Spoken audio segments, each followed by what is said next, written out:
कि महादेव जिस पर कृपा करते हैं उसको काशी में वास देते हैं, और जिस पर अति कृपा करते हैं उसको काशी में जन्म होने के बाद भी वृंदावन भेज देते हैं, ब्रज भेजते हैं। एक ब्राह्मण रहते थे काशी में,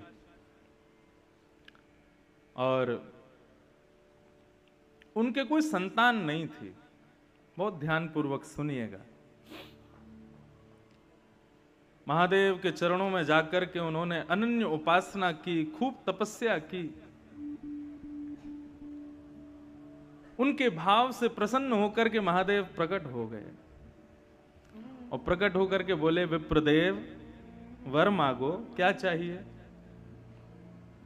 बोले, महाराज कुछ नहीं चाहिए, केवल गृहस्थ आश्रम में एक ही वस्तु की अभिलाषा होती है कि एक संतान घर में हो। मैं आपकी नगरी में रहता हूं, नित्य आपका सेवा करता हूं। मैंने वेद आदि कर्मकांड आदि इन नियमों को भी इसलिए सीखा ताकि आपकी अर्चना कर सकूं। इनसे मेरा कोई और प्रलोभन नहीं है, लेकिन मेरा अभी एक प्रलोभन है कि मुझे एक संतान चाहिए, और वो मुझे केवल आप प्रदान कर सकते हैं। इसलिए मैं घनघोर तपस्या कर रहा हूं कि महादेव प्रसन्न हो तो मुझे दे सकते हैं। भगवान शिव विश्वेश्वर यहीं गंगा के तट पर काशी में ब्राह्मण देवता से बोले, कैसा पुत्र चाहते हो? संतान दो प्रकार की होती हैं। वैसे तो संतान चार प्रकार की होती हैं। उत्तमः चिंतितः कुर्यात् प्रोतत्कारी तु मध्यमः, अधमो अश्रद्धया कुर्यात् अकरतो। चार प्रकार की संतान है। प्रथम संतान उत्तमः चिंतितः कुर्यात्। उत्तम संतान कौन है? जो माता पिता के मुखमंडल को देख करके, उनके एक्सप्रेशंस को देख करके, उनकी आव भाव को देख करके समझ जाए कि माता पिता क्या चाहते हैं, और उस क्रिया को उनकी आज्ञा के बिना कर दे, उसको कहते हैं उत्तम बालक। मध्यम बालक कौन है? जो माता पिता की आज्ञा का इंतजार करता है, आज्ञा करेंगे तो मैं करूंगा। उत्तम बालक तो बिना आज्ञा के ही कर देता है। उत्तम, मध्यम, साधारण बालक कौन है? साधारण भी नहीं, यहां तो अधम बताया। अधम बालक कौन है? बोले, माता पिता की आज्ञा होने के बाद उस क्रिया को करेंगे तो सही, लेकिन 4 सुनाएंगे, पहले मां को, 5 सुनाएंगे पिताजी को, फिर करेंगे। तुमको तो केवल मैं ही दिखता हूं, बस मुझे ही ऑर्डर करते रहते हो, ये कर ला, वो कर ला, ऐसा कर दे, वैसा कर दे। पूरे दिन मेरे पीछे पड़े रहते हो। बड़े भैया को कुछ नहीं बोलते, वो उसको बहन को कुछ नहीं बोलते, मेरे पीछे पड़े रहते हो। मैं ही जाऊंगा, मैं ही सब, मैं तो घर का नौकर हूं, ऐसा ऐसा सुनाते हैं। लेकिन आज्ञा पालन करते हैं, लेकिन बहुत सुना सुना के करते हैं। उनको अधम बालक कहते हैं। और चौथे होते हैं चांडाल बालक। चांडाल बालक कौन है? चांडाल संतान कौन है? बोले, जो आज्ञा का पालन करते ही नहीं। मणिकर्णिका घाट के बगल में एक मंदिर है जो कि आधा टेढ़ा है। जब ये मंदिर का निर्माण हुआ तो यहाँ के निर्माण कराने वालों ने ब्राह्मणों से कहा कि संकल्प करो। और संकल्प में क्या संकल्प करो? कि इस मंदिर को बनवाने वाला मैं मातृ ऋण से उऋण हो जाऊं, अपने मातृपितृ ऋण से उऋण हो जाऊं। ब्राह्मण देवता जैसे ही संकल्प का जल हाथ में दिया, इतने में ही मंदिर धस गया, और संकेत कर दिया उस मंदिर ने कि पूरे विश्व के ऋण से उऋण हो जाओगे, लेकिन मातृ ऋण से कभी उऋण नहीं हो पाओगे। अपने माता पिता के ऋण से, उन्होंने जो तुम्हारे लिए किया है उसका ऋण तुम इस जन्म में कभी नहीं चुका पाओगे। उसका प्रतीक है काशी, और काशी के मणिकर्णिका का वो मंदिर हम नित्य दर्शन करते हैं। जब आते हैं तो नाव में से वो टेढ़ा सा मंदिर दिखाई देता है। तो उत्तम बालक कौन है? जो माता पिता के आज्ञा से पहले ही पहचान जाए कि क्या करना है। महादेव ने ब्राह्मण से कहा, कैसा बालक चाहिए तुमको? कुपुत्र चाहिए कि सुपुत्र चाहिए? ब्राह्मण ने कहा, दोनों की डेफिनेशन बताओ, कुपुत्र किसे कहते हैं, सुपुत्र किसे कहते हैं? बोले कुपुत्र जो बहुत दुख दे और सुपुत्र जो बहुत सुख दे। ब्राह्मण देवता बोला, फिर तो सुपुत्र ही चाहिए हमको, दुख देने वाला बालक क्यों मांगेंगे? महादेव विश्वेश्वर कहने लगे, लेकिन एक नियम लागू होगा। क्या? कुपुत्र मांगोगे तो उसकी आयु बड़ी लंबी होगी, लेकिन सुपुत्र मांगोगे तो बहुत जल्दी मर जाएगा, 5 साल की आयु रहेगी बस उसकी। बताओ क्या चाहिए, कुपुत्र चाहिए कि सुपुत्र चाहिए? ब्राह्मण देवता बोला, ये तो आप गेम खेल गए मेरे साथ। संतान भी दे रहे हो और ऊपर से अपने नियम भी लगा रहे हो, और उसमें भी ऐसा नियम लगाया है कि मैं कहां जाऊं। अगर पुत्र मांगूं लंबी आयु वाला तो वो दुख देगा, तो ऐसे ऐसे पुत्र का फायदा क्या? और सुपुत्र मांगूं तो फिर 5 साल के लिए ही मिलेगा। ये तो महादेव आपने मेरे को फंसा दिया, उलझा दिया मेरी बातों में। महादेव बोले, समय नहीं है, अन्नपूर्णा बुला रही है, जल्दी करो।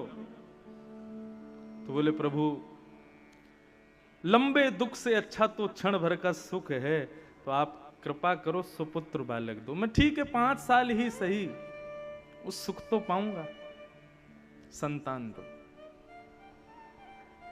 विश्वेश्वर ने आशीर्वाद दिया, और इसी काशी की नगरी में उस विप्र देवता के यहां एक तेजस्वी ओजस्वी, बिल्कुल भगवान शिव कैसे हैं, मैं नित्य अपने मंगलाचरण में यहां एक श्लोक बोलता हूं, उसमें महादेव का स्वरूप के वर्णन है।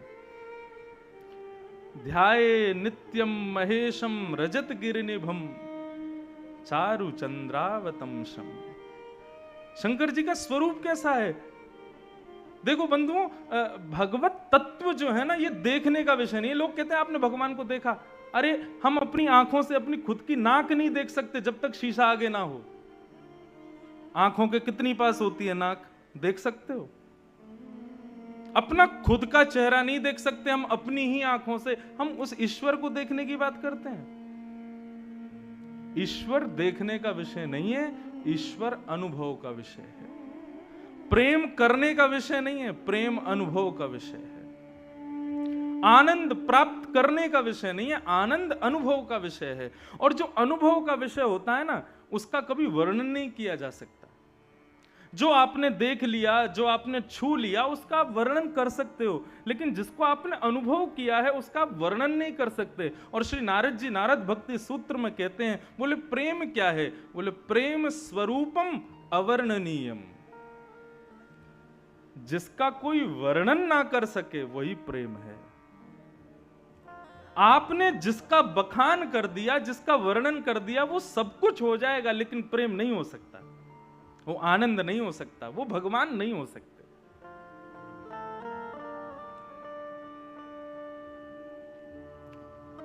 ब्राह्मण देवता के बालक हुए। अब ज्यों-ज्यों बालक बड़ा होता जावे, ब्राह्मण की चिंता बढ़ती जावे। बालक इतना सुंदर, शिव जैसा। शिव कैसे हैं? बोले जैसे चांदी का कोई पहाड़ हो, ऐसे चमकते हैं महादेव। यदि कभी प्रकट हो जाए तो ऐसे दिखेंगे, बिल्कुल शिव जैसा वो बालक। उसकी क्रियाएं, उसकी मुस्कान, उसकी अलकावली, उसका मुखमंडल, सबको देख करके सुख लगता है।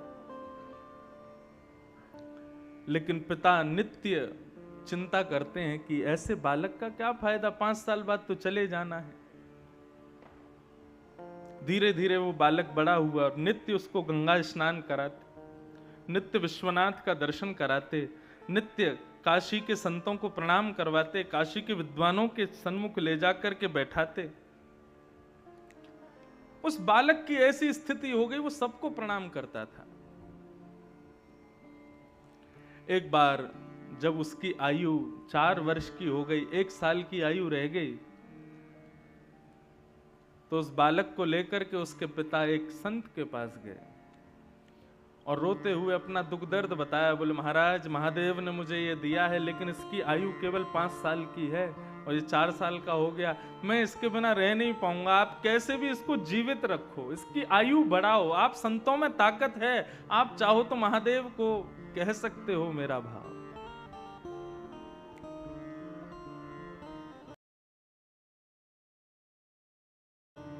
संतों ने एक ही आज्ञा की, बोले यदि तुम चाहते हो ये बालक जीवित रहे तो इस पर संतों की इतनी कृपा हो जाए, इतनी कृपा हो जाए कि उस कृपा को महादेव चाहते हुए भी कभी नष्ट ना कर पाए।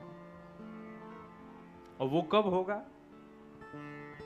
बोले खंबायु यज्ञम शलिलम महिम च, आंखों के आगे दिखने वाली हर वस्तु को इससे प्रणाम करवाओ। प्रणमे दंडवत, दंडवत प्रणाम करवाओ। प्रणाम में बड़ी ताकत है। आजकल लोग प्रणाम करना नहीं जानते, इसीलिए मैं सबसे प्रार्थना करता हूं, मुझे प्रणाम मत किया करो, दूर से हाथ जोड़ा करो। प्रणाम का अर्थ क्या होता है? नमन। नमन माने अपने मन को सामने वाले के चरणों में अर्पित करना। लेकिन हमारे यहां भारतीयों में ऐसी प्रथा बन गई है कि बिना छुए तो प्रणाम मानेंगे ही नहीं। माताएं बहनों को मैं कहता हूं मत किया करो, आप दूर से करो, लेकिन नहीं मानते। यहां तो चलो फिर भी इतनी संख्या में लोग नहीं है, कई जगह तो इतनी भीड़ होती है कि महाराज धोती बचानी पड़ जाती है कि गाड़ी में बैठ तो जाऊं सही सलामत। प्रणाम में बड़ी ताकत है, लेकिन प्रणाम शरीर से नहीं होता है, प्रणाम मन से होता है, हृदय से होता है। हमारे पूज्य पिताजी महाराज अपनी कथा में कहते हैं, जिसको देख करके आंखें झुक जाएं, सर थोड़ा नीचे हो जाए और मन में भाव उसके प्रति आदर का भाव प्रकट हो जाए, ये 3 क्रिया ही प्रणाम कहलाती है। और तुम आंखों में टकटकी लगा के देख रहे हो, सीना चढ़ा के खड़े हो, उसके आते ही नीचे झुक के प्रणाम करो, वो प्रणाम थोड़ा ही है। प्रणाम तो हृदय से होता है। संत ने आज्ञा की कि इस बालक को सबको प्रणाम करवाओ। अब तो वो बालक सबको प्रणाम करता, घर के बाहर दहली पे बैठा रहता और गली से जो निकलता, जीव जंतु आदमी कोई भी हो, सबको प्रणाम करता। एक दिन आया और उस गली में महादेव के प्रथम 7 शिष्य, सप्त ऋषि पधारे। ये सप्त ऋषि कौन हैं? भगवान शिव के पहले 7 शिष्य हैं। सप्त ऋषि पधारे। जैसे ही सप्त ऋषियों को उस बालक ने प्रणाम किया, सप्त ऋषियों ने आशीर्वाद दिया, चिरंजीवी भव।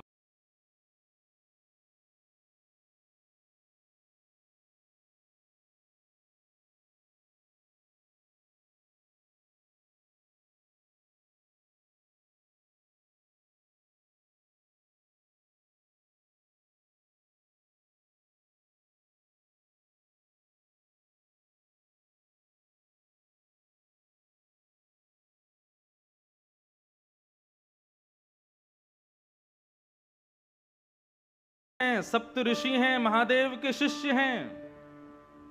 ब्रह्म वाक्यम जनार्दनम, ब्राह्मण की वाणी जनार्दन की वाणी होती है। और मैंने ऐसा सुना है कि ब्राह्मण की वाणी को भगवान भी नहीं काट सकते। अब मेरे बालक की जिम्मेवारी आपकी है। 5 साल का ये हो जाए, इसका यदि बाल बाका हुआ तो पूरे नगर में ढिंडोरा पीटूंगा कि ब्राह्मणों की, ऋषियों की बात मत मानना, ये झूठ बोलते हैं। सप्त ऋषि बोले, इस गली में लेके कौन आया था हमको? आपस में सब चर्चा करने लगे, बोले क्या करें, बड़े फंसे यहां तो। ब्राह्मण ने अपने बालक का हाथ ऋषियों के हाथ में दिया, बोले अब इसकी रक्षा आप करो, जब 6 साल का हो जाएगा तब लूंगा वापस।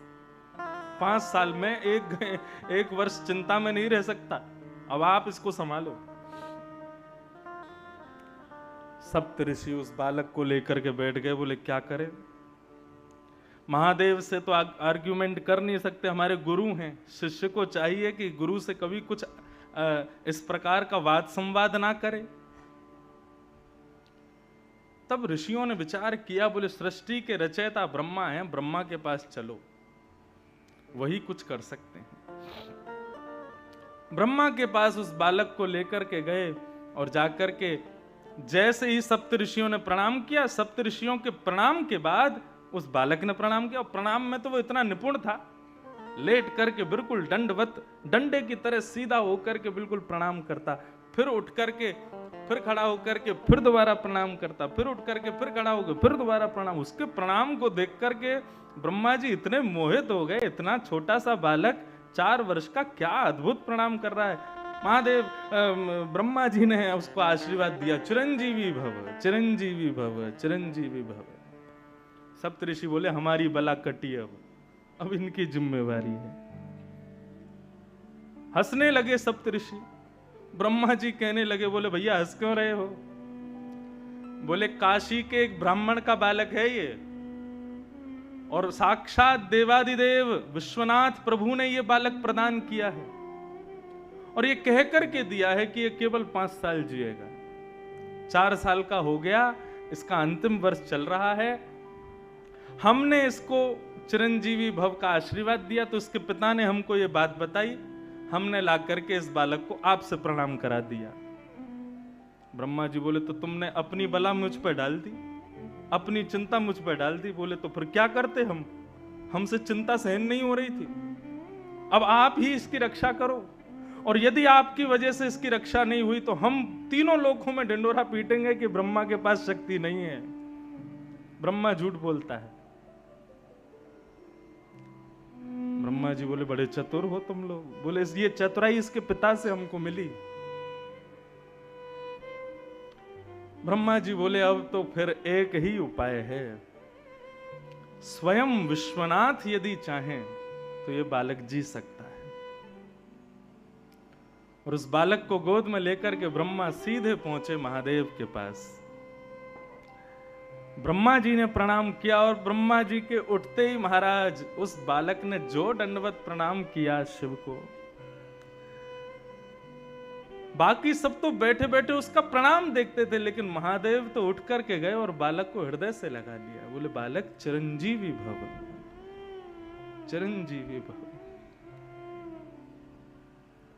जब महादेव ने आशीर्वाद दिया, सप्त ऋषियों के नेत्र सजल हो गए, ब्रह्मा के नेत्र सजल हो गए,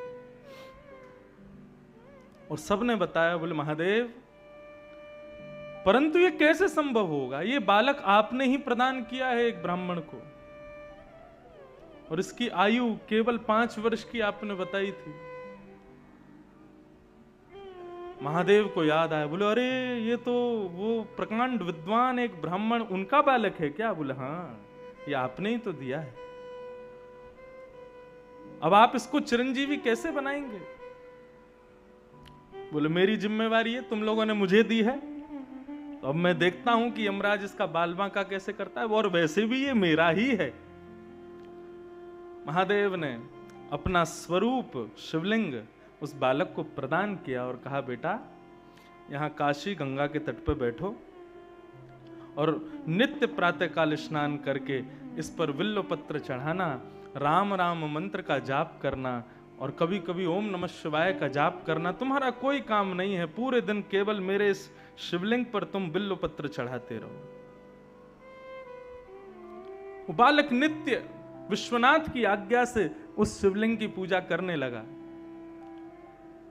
5 वर्ष जैसे ही पूर्ण हुए, 5 साल का वो बालक जैसे ही हुआ, यमराज प्रकट हो गए, अपनी तलवार से उस बालक के सर में प्रहार करने वाले थे। इतने में ही महादेव का त्रिशूल सामने आ गया, और आकर के महादेव ने कहा क्या कर रहे हो? बोले प्रभु इस बालक का जीवन आज पूर्ण होने वाला है, इसको लेने आया हूं। बोले आपको कैसे पता इसका 5 साल का जीवन है? बोले क्योंकि ये बालक आपने ही उस ब्राह्मण को दिया था, और 5 साल की आयु कह करके दिया था, तो मैं तो आपकी बात की रक्षा करने के लिए इस बालक को लेने आया हूं। 5 साल पूरे हो गए, अब इसके जाने का समय हो गया। महादेव बोले इस बालक को उस ब्राह्मण को किसने दिया? यमराज बोले आपने दिया। ये 5 वर्ष जिएगा, ये आज्ञा किसने की? बोले आपने करी। तो बोले तो तुम जानते हो शिव का दिन कितना बड़ा होता है? सतयुग त्रेता द्वापर कलयुग, सतयुग त्रेता द्वापर कलयुग, सतयुग त्रेता द्वापर कलयुग जब 71 बार बीत जाते हैं तब एक कल्प पूर्ण होता है। ऐसे अनंत कल्प पूर्ण होते हैं तब ब्रह्मा की एक रात्रि होती है। ऐसा ब्रह्मा भी अपने अनंत रूप बदल देता है तब महादेव का एक दिन होता है। और ऐसे महादेव ने इसको 5 वर्ष जीने का आज्ञा की है, तो इसका 5 वर्ष कितना लंबा है तुम अब गणित लगाते रहो। इस सामान्य 5 वर्ष के लिए जीवित नहीं रहेगा, ये महादेव के 5 वर्षों तक जीवित रहेगा। और वही बालक इस काशी में मार्कंडेय ऋषि के नाम से जाने गए, जो आज तक चिरंजीवी है। और बंधुओं, इनका नाम मैंने क्यों लिया? यही मार्कंडेय मुनि अपने अनुभव से कहते हैं। जब प्रलय देखा, सबका नाश देखा इन्होंने, लेकिन एक का नाश नहीं देखा। किसका? करार विंदेन पदार विंदम मुखार विंदे विनवेशयन्तम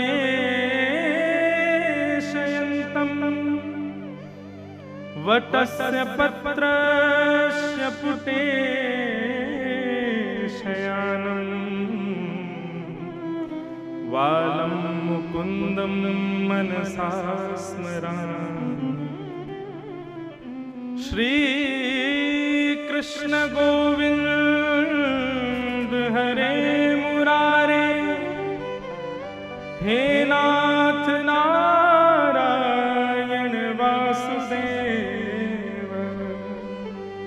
जिह्वे पिबस्वा मृत में गोविंद दामोदर माधवेति।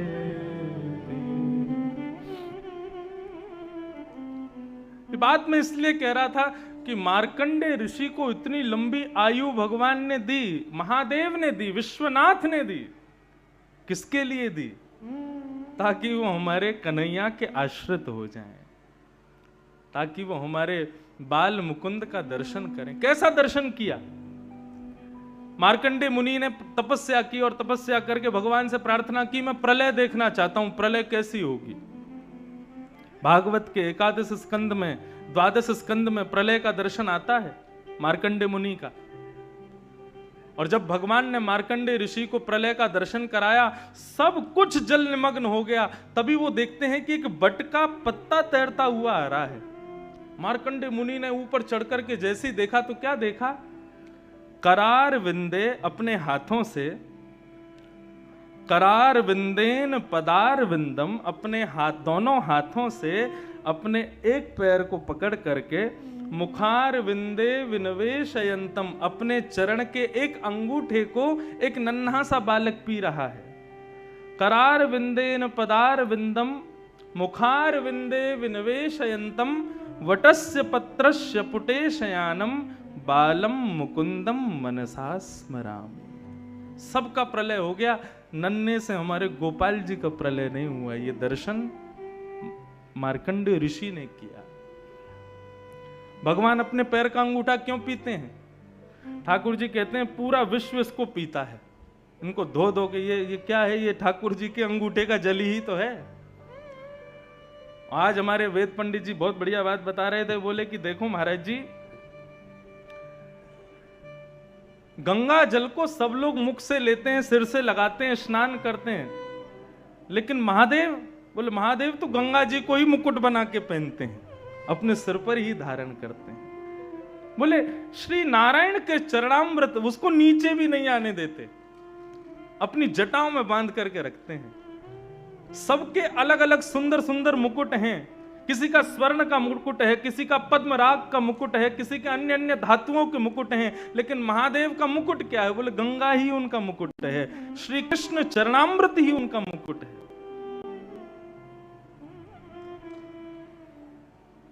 इन दोनों में ज्यादा अंतर नहीं है। ये हरि और हर, ये दोनों एक ही हैं, एक दूसरे के साथी हैं, एक दूसरे के स्वामी भी हैं और एक दूसरे के सेवक भी हैं।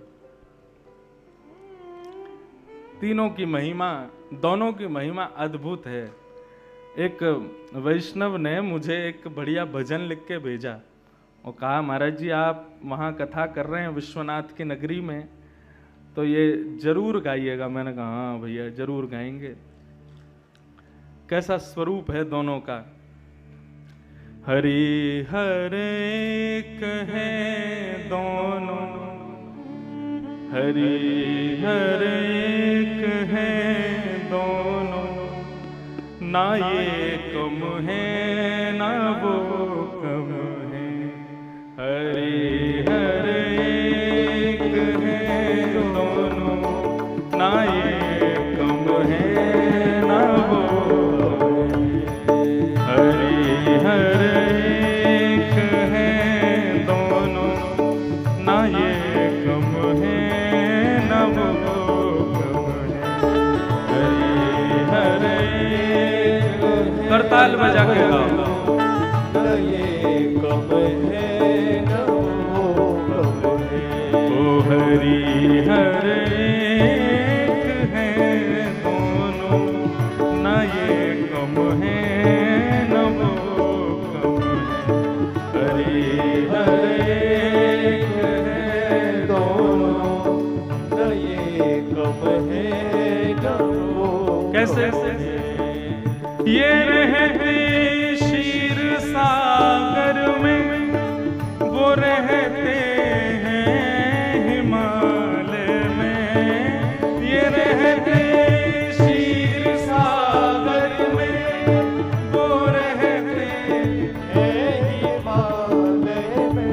ओ ये रहते क्षीर सागर में, वो रहते हैं हिमालय में। ये रहते क्षीर सागर में, वो रहते हैं हिमालय में। ससुर घर दोनों रहते, ससुर घर दोनों रहते। कहाँ रहते हैं दोनों? घर जमाई बन के रहते हैं। हमारे ठाकुर जी कहाँ रहते हैं? क्षीर सागर में रहते हैं। सागर कौन है? लक्ष्मी के पिता यानी कि ससुर जी। महादेव कहाँ रहते हैं? बोले हिमालय में रहते हैं। हिमालय कौन? पार्वती के पिताजी। ससुर घर दोनों रहते हैं, ससुर घर दोनों रहते हैं। ना ये कम है ना वो कम है। ससुर घर दोनों रहते हैं, ना ये कम है ना वो कम है। हरि हर एक है दोनों, ना ये कम है ना वो कम है। हरि हर एक है दोनों, ना ये कम है ना वो। देवादिदेव महादेव शंकर भगवान की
श्री कृष्ण राम स्वरूप में थे तो रामेश्वरम तक सेतु बंद बनाया, समुद्र को काट दिया। और पार्वती से पूर्व जब सती महादेव के साथ रहती थी तो सती ने जब अपना प्राण त्याग किया तो महादेव ने जाकर के दक्ष प्रजापति अपने ससुर जी का ही सर काट दिया। तो क्या कह रहे हैं? अच्छा, ये जो पूरी पंक्तियां यहाँ गाई गई है ना, ये विनोद में गा रहे हैं, मजाक में गा रहे हैं, इसको सीरियसली मत लेना। लेकिन गलत तो कुछ भी नहीं कहा, सब सही कहा जा रहा है अभी तक। इन्होंने सिंधु को काटा, उन्होंने दक्ष सर काटा। इन्होंने सिंधु को काटा, उन्होंने दक्ष सर काटा। ससुर अपमान करने में, ससुर अपमान करने में, ससुर अपमान करने में, ससुर अपमान करने में, ना ये कम है न वो कम है। ससुर अपमान करने में, ना ये कम है न वो कम है। हरि हर एक है दोनों, ना ये कम है न वो कम है। हरि हर एक है दोनों, ना ये कम है न वो कम है। हरि हर एक है दोनों, ना ये कम है न वो कम है। हरि हर एक है दोनों, ना ये कम है न वो कम है। ना ये कम है न वो कम है, ना ये कम है न वो कम है। नमः पार्वती पतये, हर हर महादेव। बताओ, अभी तो 4 ही पंक्ति सुनी हमने, बहुत सारी पंक्तियां हैं, दोनों एक दूसरे से बिल्कुल कम नहीं है। जैसे ही शिव जी को पता चला कि रघुनाथ जी ने समुद्र पर सेतु बनाया, सब दूतों ने आके बनाया, बोले जय हो रघुनंदन राम की जय हो। शिव जी बोले क्या हुआ? बोले आज रघुनाथ जी ने समुद्र पर सेतु बनाया। लेकिन शंकर जी ने ये नहीं सुना कि समुद्र पर सेतु बनाया। बोले अच्छा, समुद्र मतलब ससुर जी, काट दिया, चलो तो हम पीछे क्यों रहे। जब आया समय तो ले दक्ष का ही सर काट दिया। फिर बहुत प्रार्थना करने पर बकरे का सर लगा दिया, लेकिन पीछे नहीं हटे हैं। अनुब्रजाम में हम नित्यम, किसका अनुगमन कर रहे हैं? बोले कि जो हमारे हरि करेंगे वही हम करेंगे। दोनों एक दूसरे के समान हैं, दोनों में कोई भेद नहीं है। शिव दो द्रोही मम दास कहावा, सोनर सपनु मोह न पावा। भगवान श्री राम कहते हैं यदि कोई शिवद्रोही है और मेरा दास है लेकिन शिव से द्रोह करता है, सोनर सपने मोह न पावा, वो नर मेरी प्राप्ति कभी नहीं कर सकता। और यही बात शंकर जी कहते हैं, कोई मेरा अनन्य भाव रखता है लेकिन नारायण का अपमान करता है, रामकृष्ण की अवहेलना करता है, उस व्यक्ति को स्वप्न में भी मेरा दर्शन नहीं होगा। नारायण तो फिर भी दर्शन से ही वंचित करेंगे, लेकिन महादेव तो त्रिशूल ही घुसा देंगे सीधे। इसलिए दोनों में भेद मत मानो, दोनों में कोई भेद मत रखो। ऐसे हर की भूमि में हरि पधारे हैं, इसलिए मन का भाव था कि यहां दशम स्कंद को प्रधान लेकर के आज से कथा की जाए और विशेष भाव से पूरी कथा में केवल दशम स्कंद का ही मुख्य भाव रखा जाए, जहां पर भगवान की बाल लीला आदि लीलाओं का ही श्रवण करने का हम सबको सुख प्राप्त हो, सौभाग्य प्राप्त हो। तो उस भाव से यहाँ कथा करने का भाव बना कल।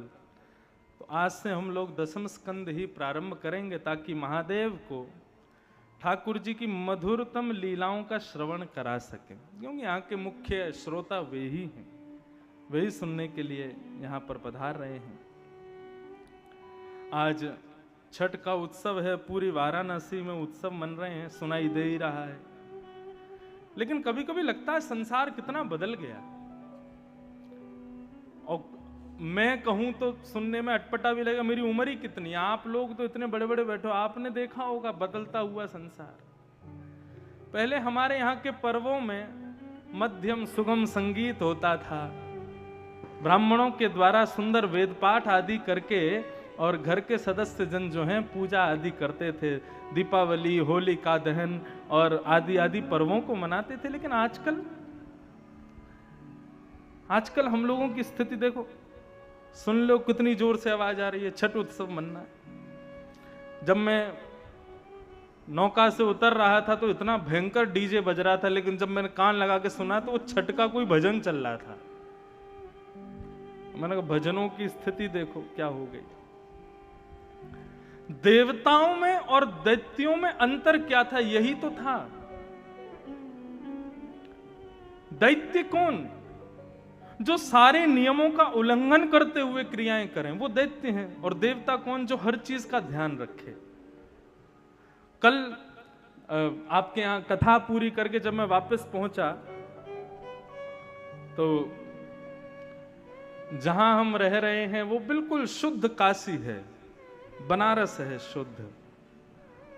वहां गाड़ियां भी नहीं आती, बाइक तो लोग घुसा देते हैं जबरदस्ती, नहीं तो उसके लिए भी जगह नहीं है। कल जैसे ही वहां नाव से उतर के अपने घर की ओर जा रहे थे तो एक साधारण, मैं 3 दिन से निकल रहा था, मैं कभी नहीं गया, एक सुंदर सा एक दरवाजा और अंदर से इतनी मधुर स्वर, इतने सुंदर ध्वनि सुनाई दे रही थी, सब रुक गए।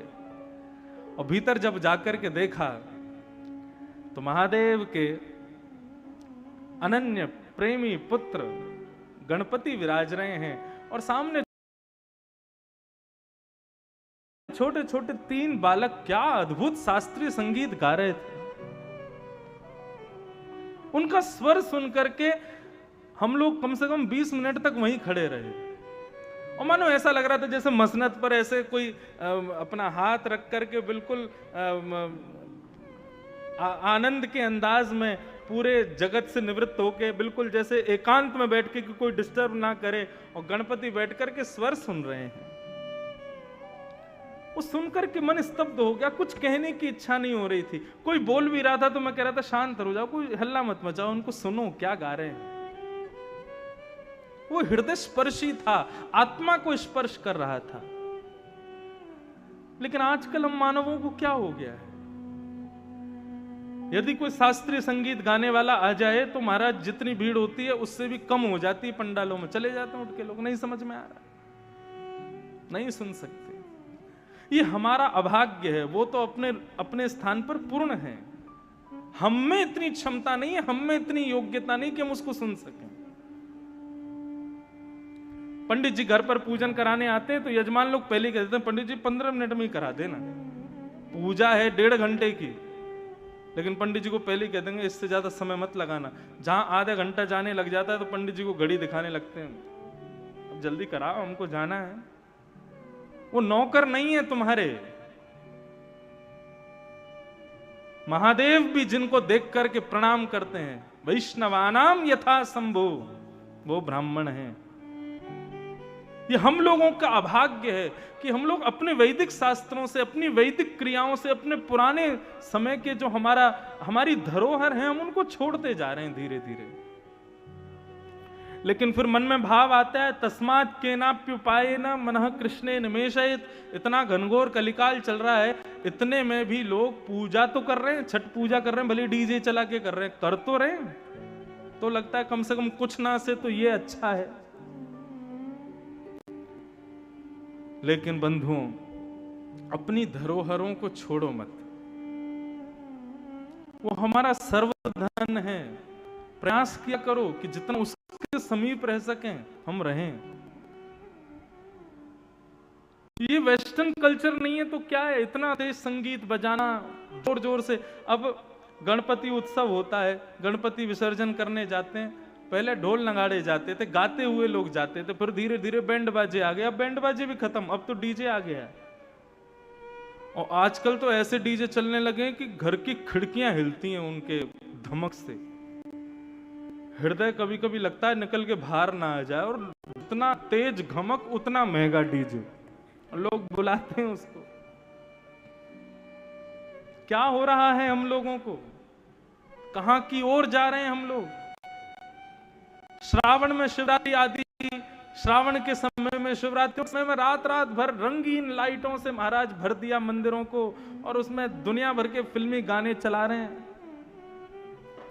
बस शब्द बदल देते हैं, धुन फिल्मी है और शब्द भगवान के भजन के हैं।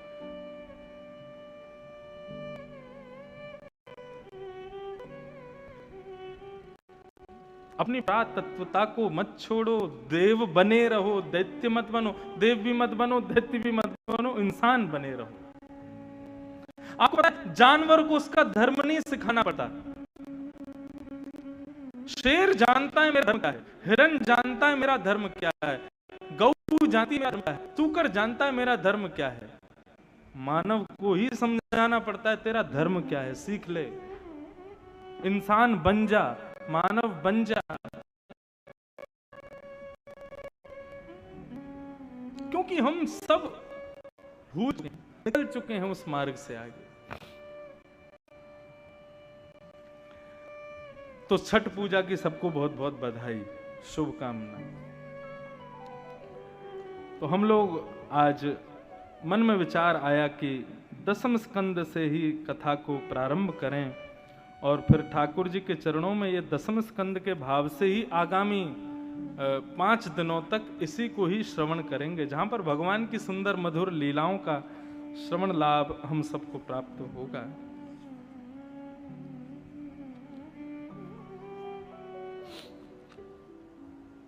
श्रीमद् भागवत में 12 स्कंद हैं, और ये 12 स्कंद भगवान के श्री चरणों से लेकर के ललाट तक का दर्शन कराते हैं। प्रथम स्कंद और द्वितीय स्कंद ये भगवान के श्री चरणारविंद हैं।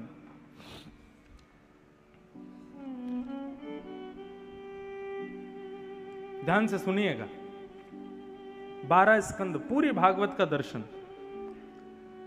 तो प्रथम और द्वितीय स्कंद जो है भगवान के चरण हैं। एक प्रकार से कहें तो आपकी काशी भी तो भगवान के चरण हैं। हम जब प्रथम द्वितीय स्कंद सुनते हैं तो मतलब ठाकुर जी के चरणों में प्रणाम हो गया। तृतीय और द्वितीय स्कंद भगवान के जंगा है, मतलब चरणों में प्रणाम किए को भगवान ने अपने दोनों हाथों से, तो तृतीय और चतुर्थ स्कंद भगवान के हाथ हैं, भुजा। 2 स्कंदों से प्रणाम किया और फिर 2 स्कंदों से क्या हुआ, भगवान ने अपने हाथों से प्रणाम किए हुए उस भक्त को उठाया। ये हो गए तृतीय चतुर्थ स्कंद। पंचम और षष्ठ स्कंद ये भगवान के दोनों पाणी तलम हैं, भगवान की दोनों जंगा हैं। मतलब चरण में प्रणाम किए को ठाकुर जी ने दोनों भुजाओं से उठा करके अपनी गोद में लिटा दिया, जैसे एक मां अपने बालक को लिटाती है। सप्तम और अष्टम स्कंद ये भगवान के, सप्तम स्कंद उदर है, अष्टम और नवम स्कंद ये भगवान का वक्षस्थल है। दसम स्कंद भगवान का हृदय है।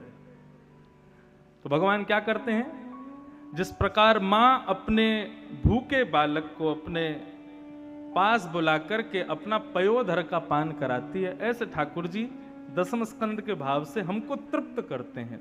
दसम स्कंद में भगवान की सारी लीलाएं हैं। एकादश स्कंद भगवान का ललाट है, मस्तिष्क है। जब बालक पेट भर जाता है, दूध पी लेता है, तो मां फिर उसको अपने पयोधर से दूर करके फिर उसके मुखमंडल को देखती है। चेहरे से ही पता चल जाता है कि वो तृप्त हुआ कि नहीं, उसकी भूख मिटी कि नहीं। एकादश स्कंद ये पुष्टि करता है कि सुनने वाले श्रोता जो हैं वो पुष्ट हुए कि नहीं, उनकी भूख पूरी हुई कि नहीं। और फिर द्वादश स्कंद जो है ये भगवान की उठी हुई भुजा है। मतलब एकादश स्कंद के बाद फिर ठाकुर जी उस बालक को गोद में ऊपर की ओर उठा लेते हैं, जैसे माँ अपने बालक को दुग्ध पिला करके फिर थोड़ी देर उसके संग खेलती है, ऊंचा उठा करके उसको आनंद कराती है। इस प्रकार ये द्वादश स्कंद हैं श्रीमद् भागवत के, जिसमें से दसम स्कंद जो है ये भगवान का हृदय है। और इस दसम स्कंद में भी रास पंचाध्यायी ये ठाकुर जी का मुख्य हृदय है। तो उसी दसम स्कंद को हम आप सब लोग श्रवण करेंगे। ठाकुर जी का हृदय, ठाकुर जी का हृदय मतलब शिव का परम धन, वो हम श्रवण करेंगे। दसम स्कंद का प्रारंभ कैसे होता है? परीक्षित बीते 4 दिनों से कथा श्रवण कर रहे हैं। सुखदेव जी महाराज मंच पर आसीन हैं और सुखदेव जी परीक्षित को आज्ञा करते हैं कि परीक्षित, भगवान श्री कृष्ण ने मथुरा में जन्म लिया, जन्म लेकर के गोकुल गए, गोकुल से फिर नंदगांव गए, वृंदावन गए, आदि आदि लीलाएं की, कालियानाग आदि को मार दिया, इतने राक्षस मारे, मथुरा जाके कंस को मार दिया, कंस को मार करके देवकी वसुदेव को मुक्त कर दिया, उग्रसेन को राजा बना करके ठाकुर जी ने सांदीपनी गुरुकुल में अध्ययन किया और वहां से आकर के ठाकुर जी बलराम जी का हाथ पकड़ के रण छोड़ के द्वारिका भागे, द्वारिका की स्थापना की, 16,108 याग किए, महाभारत युद्ध कराया और युद्ध कराने के बाद ठाकुर जी एक दिन लौट करके आए, आदि आदि कुछ लीलाएं करके स्वधाम चले गए। और ये कथा पूरी सुना करके श्री शुकाचार्य जी शांत हो गए। परीक्षित अब भी श्रवण के लिए बैठे हैं, लेकिन आज जब थोड़ी देर के लिए कथा विराम हुई तो परीक्षित ने निवेदन किया, प्रभु आप शांत क्यों हो गए? आप कहिए ना, आप सुनाइए ना। सुखदेव जी बोले, सुना तो दी कथा, मथुरा में जन्म हुआ, वृंदावन में